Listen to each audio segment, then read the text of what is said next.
Hello again, this is Robert Veach from Vparanormal. This was an interesting investigation involving a family that has paranormal events happening to them over many years in a few different houses. I had my son Stephen with me, and we brought a lot of equipment, and we got some interesting evidence which I'm going to show and explain what we got and what equipment we used. The family contacted me talking about the paranormal events that have happened to them over the years and how they feel that these events follow them from house to house. Shasta's husband, Michael, they've been married for a little over 4 years, and this house that they've been in for the last four and a half years has some unique events that happened to them, different events that happened to their previous homes, but still something paranormal is going on. Now, Shasta's son, Anthony, has been playing with, communicating with an entity or a spirit, and this is one of the reasons they contacted us, is to try and validate and find out what was going on. The name of the entity they feel is Sammy. Over the years, he's communicated with this entity and in other houses and other homes also, not just this house.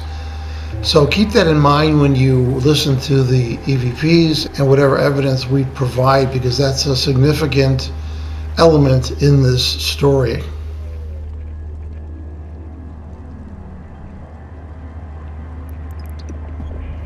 Okay, hi, my name is Shasta, and this is my husband Michael. We've been married for 4.5 years, and we lived here for about 4 years. Now, Shasta, you've been describing to me some events that you think are paranormal that happened to you over your lifetime. I want you to summarize some of the events you've had in other homes. There was a home that I lived in, and there was a spirit, or it what appeared to be almost like a shadow that would run up and down the stairs. There's been times where I was doing a FaceTime video and someone said that they saw somebody behind me. We've had to have a pastor come to the house in a different location, and the pastor pounded on the wall while we were praying, and the wall pounded back. And then we moved here 4 years ago, and just experiencing other stuff, mostly upstairs with the closet, inside the main bedroom, and in my son's bedroom. Shortly after we moved in, we were hearing some noises. Even before I saw anything, we'd hear like weird pounding. There was that one time I left to go to the gym, and we were downstairs, and we'd hear things upstairs. He said, just ignore it. That was the noises that I've heard. But recently, I had that one experience where I saw something floating over her body. Prior to that, I saw like a black shadow by the wall in the hallway. Stuff like that, things that a lot of times just don't make sense, weird noises. I've heard them in the living room a lot, above like the couch on the wall, like something hit the outside of the house. I'd go outside, I wouldn't see anything on the ground. Could you describe a little bit more what you saw and what time of the morning was it that you saw that dark mass? The dark mass was, I think it was around 3 a.m. We were both sound asleep. There was nothing else going on in the house. Everyone was quiet. And I woke up out of nowhere. I just woke up, and there was dim light coming from the hallway so I could see a little bit. And I saw this undulating shape about this long, this wide, and it was directly over Shasta's body. And it was like moving, and it had like these tendrils. It was just fluctuating. And I didn't know what to do. I was shocked. I was scared. And I just looked over and looked at this thing, and I was staring at it because I wasn't sure if I was seeing it or not, if it was real. And as I looked at it, it like jabbed a thing out at me. And I jerked my head back. It was that much of a reaction. And I was terrified. I looked over, she was sound asleep. It didn't look like it was affecting her. I didn't know what to do, and it just floated, and the whole thing moved and undulated, and I closed my eyes and just started praying, and I'm not sure how much time passed, maybe 5 minutes. I opened my eyes and it was gone, but that was terrifying. I didn't know what it was. I felt powerless. I couldn't protect my wife. I couldn't keep her safe. This thing was going to do what it wanted to do, Luckily, she didn't have any reaction to it. She was sound asleep. I spoke to her about it the next day. She has no memory. She didn't see it. So thank God for that. But that was pretty terrifying. Now, some of the paranormal things that you've described to us, your kitchen, for instance, why don't you just talk a little bit about what you experience in the kitchen in terms of the pots and pans? Okay, so a lot of times at night, my husband and I are in the living room, and which is right off the kitchen here, and we would just randomly hear things falling. Then nobody's in the kitchen. My oldest son has claimed to hear chairs moving in the middle of the night after we've gone upstairs, and things just go missing sometimes in our kitchen that we know were in certain places. They disappear. Now, you notice in the interview we heard the train. When that train goes by, is that when possibly you hear the crackling sound of the TV? Could there be a vibration that's causing that?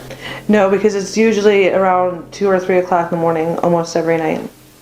And that sounds like something's almost like sitting on top of the television that's like rocking it. And it's so loud because, the train is not, we don't hear a train in the background whatsoever. So when we hear the TV start to creak and this thing's unplugged, we don't use the TV. There's no electricity flowing through it. When we hear that thing creak, it's just at that one corner and it's like loud. It's very loud. Let's talk a little bit about the closet upstairs in your son's room. I did measure some unusual EMF in there. So what's going on with that closet in that room? My son moved into that room, and since that time, I would say probably once a week or so, then he comes or yells out for us, and the kid is almost like paralyzed, like because of fear that something's there, and he doesn't know what's there, and his closet door, something can fall and it'll push open the doors.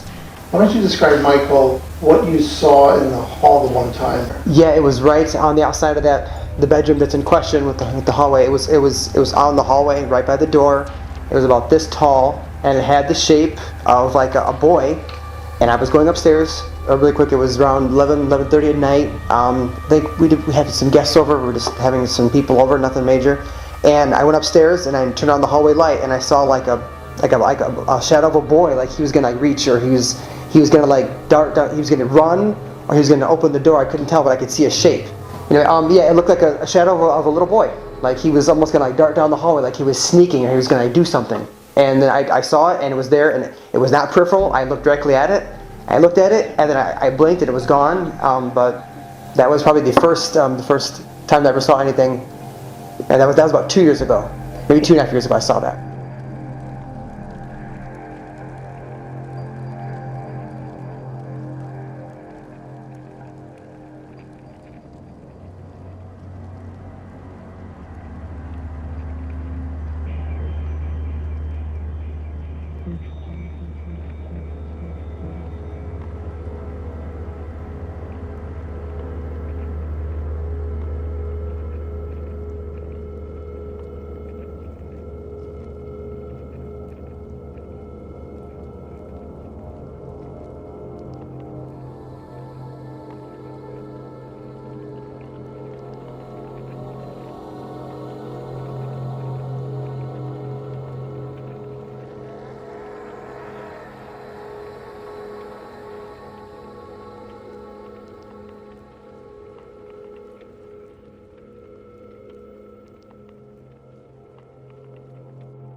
The first thing I'm going to show you is the SB7 Ghost box that has a validator circuit on there, and you're going to see the electronics.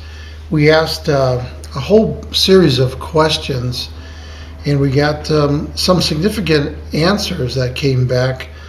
We did get the name Michael twice, and that's very relevant because obviously the husband's name is Michael. The other response we got is very significant because it's a name of a child that has passed.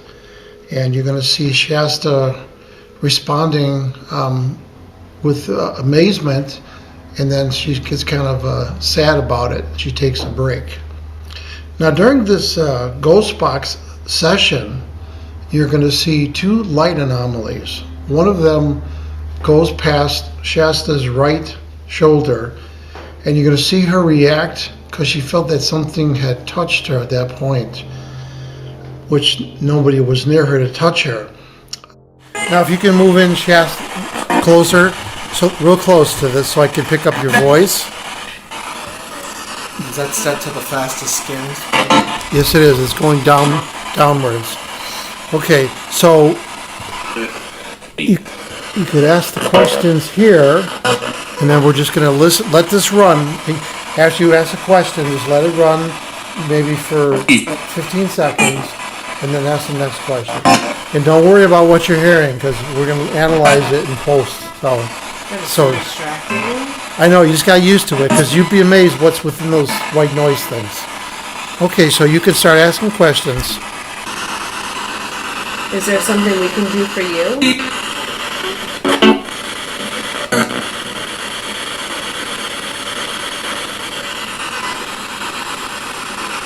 What is your name?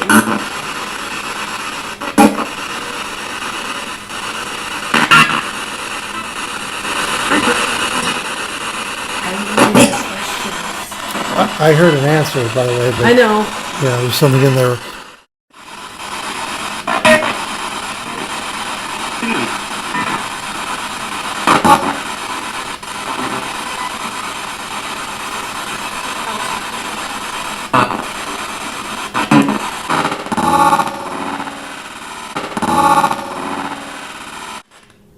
Okay, I'm lowering the sensitivity down even more, so that it's harder for it to get through.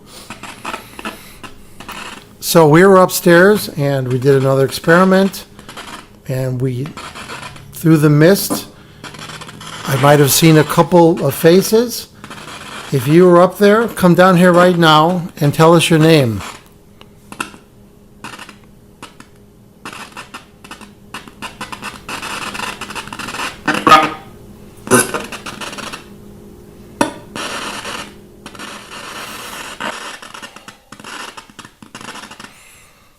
Ask them if they mess with your thermostat. I need a break, okay? Yeah. I'm sorry. The second light anomaly is towards the end, where Michael was a little confrontational to whatever entity is here, and you're going to see a light anomaly go past him and go right into the camera. What is unique about that is we had the heat turned off, so there shouldn't be any dust flying around. And if you look at the light anomaly, both of them are unique because of the way they're traveling and the size of them. So that's why we show them as evidence. You don't need to be afraid of us. We're not afraid of you.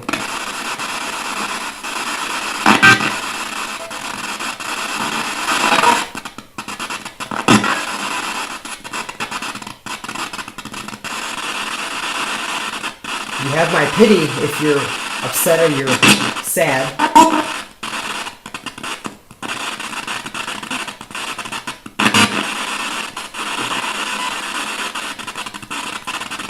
And you can stay here and live with us if you want. But not if you're going to scare my family.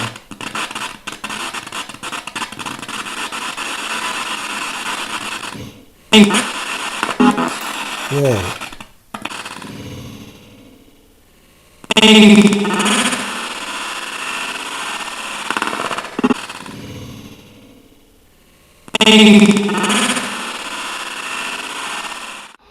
After the second light anomaly that went right into the camera, I felt something unusual that I've never really felt on an investigation. I kind of felt a little dizzy and a little nauseous, and I shut the investigation down. At that point, I saw that something bright went into the camera, but I felt a little nauseous. And on the drive home, my son Stephen mentioned that at that same point he felt something too. He felt a little nausea too. Now, one of the devices that we brought to this investigation was the large paraselfie, which is shown here, and it's a pretty unique device. It has a lot of different measuring pieces of equipment on there, and a monitor to allow entities to see what they look like, and they can actually control the strobing effect. This was placed in the upstairs, their son's bedroom initially, then it was wheeled over to the master bedroom, pointing towards the closet initially, and then towards their bed. Hey bud, can you come over here so we can see you?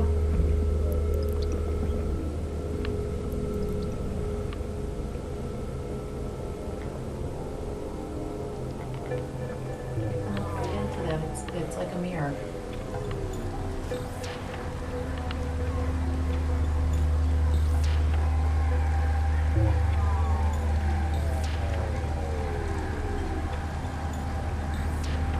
You're scared, but it's okay.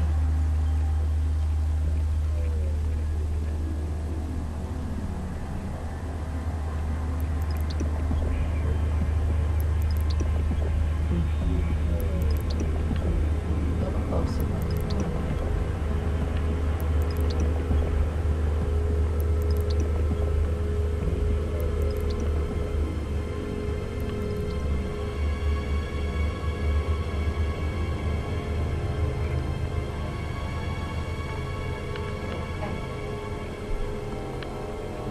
Always gonna hurt you. I just want to see you.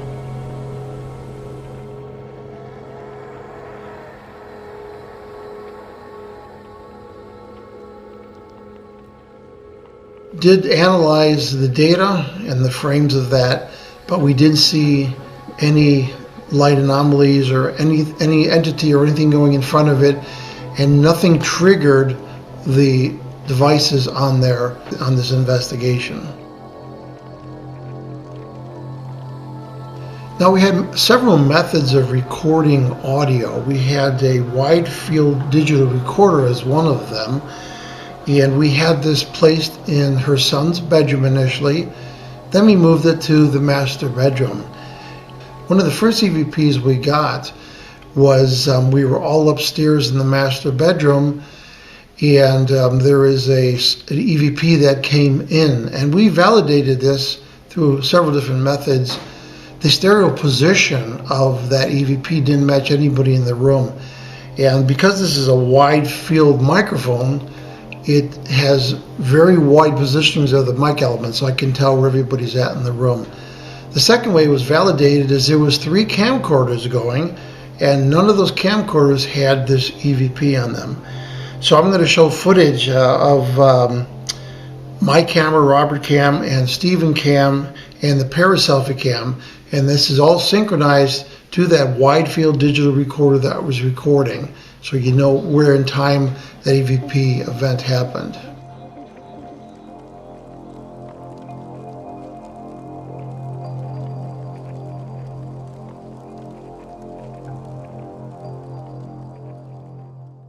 We do keep some light in the room. It's not pitch black. Yeah. We have some low level, some dim light. That's how I was able to see it floating over her body.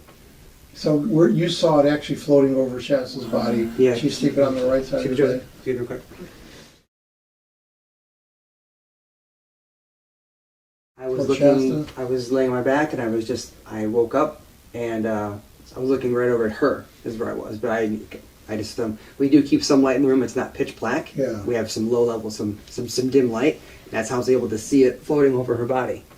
So you saw it actually floating over Shasta's body. Yeah. She's sleeping on the right side of the bed. See real quick.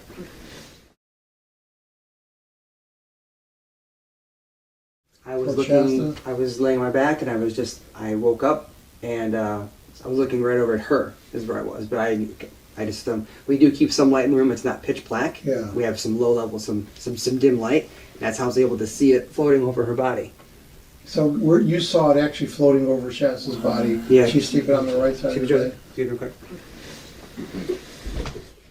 Another EVP that we got was very significant. And this was using the USB wide field stereo microphone. This is a stereo USB microphone that I took apart, and the microphone elements are separated 180 degrees. This EVP is significant because it is a little boy's voice saying the name Anthony. So a whole series of questions were asked at this point. One of the participants was in Anthony's room asking a bunch of questions, and one of these answers came back as an EVP. And again, we verified this by the positional information of this EVP in the room, and also it was not on any of the recorders, my camcorder, Robert Cam, or my son's camcorder, Stephen Cam. Trying to figure out who you are and what you want with Anthony.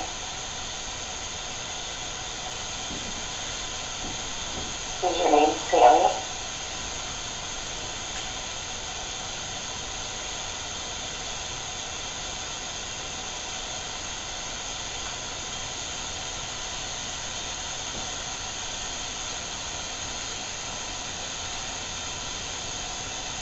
We just want to know what you want with Anthony. It's okay to talk to us and tell us what you want.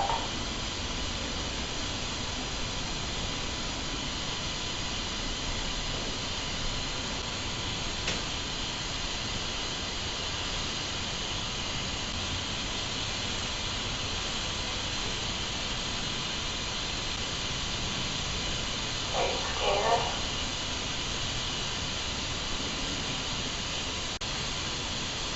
It's okay to be scared.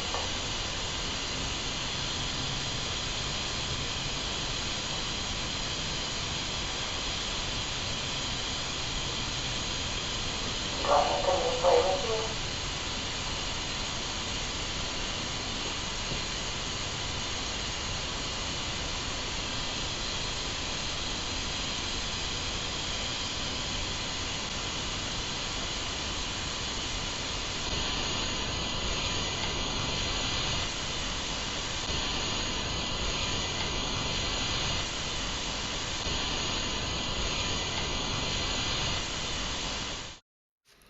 Now we did another experiment with using a mist of water and glycerin, which is typically what's used in a smoke machine.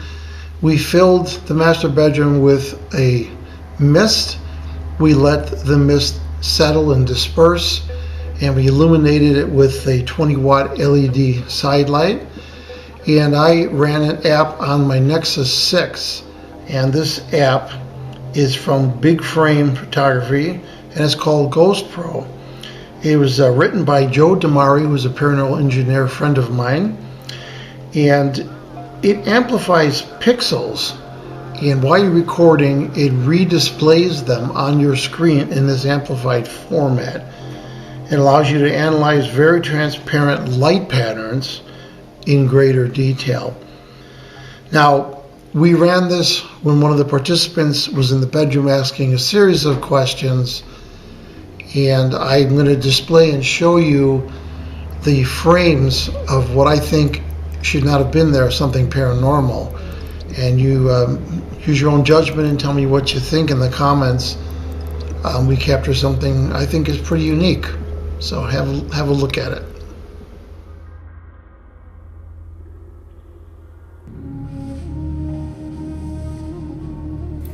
You raise your right hand like you're trying to have something land on it, right?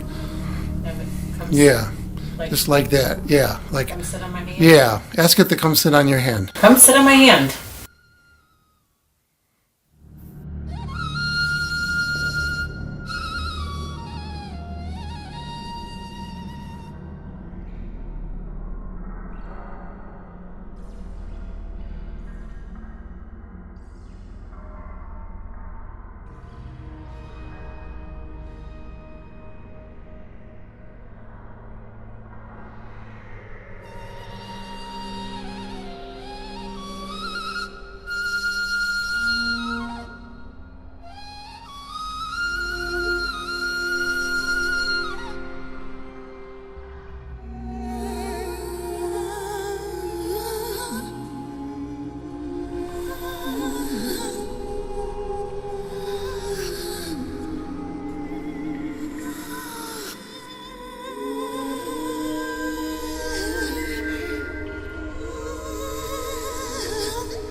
So thanks for watching this investigation video from Vparanormal.